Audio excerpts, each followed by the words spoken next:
That's a great question because I actually started out in a different profession entirely. I started out in marketing and business and sales and had a lot of fun with that, but somewhere along the way my grandmother, my mom's mom, was diagnosed with Alzheimer's disease, and slowly she started to get worse.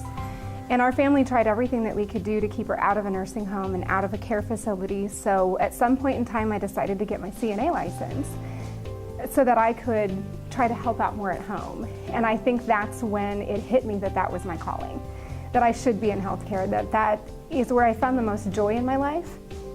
And so I started down a very long and winding road to finally get to becoming a nurse practitioner. But somewhere along the way, I think I always knew that being a practitioner was the ultimate goal for me.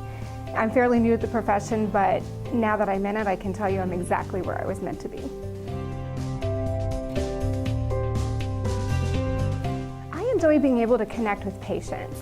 Anytime that somebody has to come to a healthcare provider or the emergency room, they're vulnerable, and nobody likes to feel vulnerable. So being able to find a connection with a person in that moment of vulnerability is such a unique and precious feeling, and I like being able to connect and build on that relationship with patients. My philosophy of care primarily is just honesty.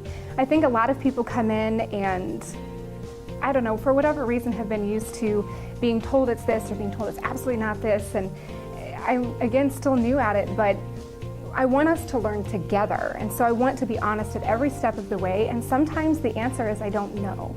But as long as that I don't know is followed up with, but I'm going to find out, that seems to create a better trust between my patients and I think that's really the philosophy that I try to build on.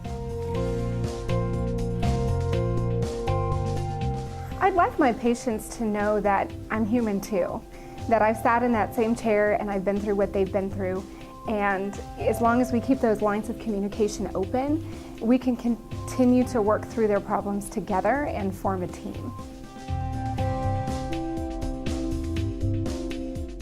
Probably the biggest piece of advice that I can tell patients is there's nothing that they're experiencing that they should hide or think that they can't share with us. They need to share every bit of their personal history and what they're experiencing so that we can try to provide the best care that we can.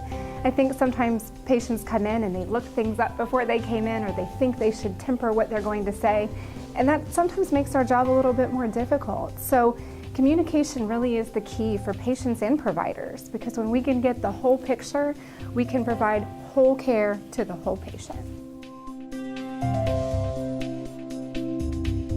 I would describe my practice as evolving. I just started as a nurse practitioner and just joined the Gary Community Health Team in October. So I'm still new and I'm still fresh and I'm still taking patients. So I think it's just going to be an evolving process. And what's exciting about that is that my patients and I together can drive the future of where this is going to go for us.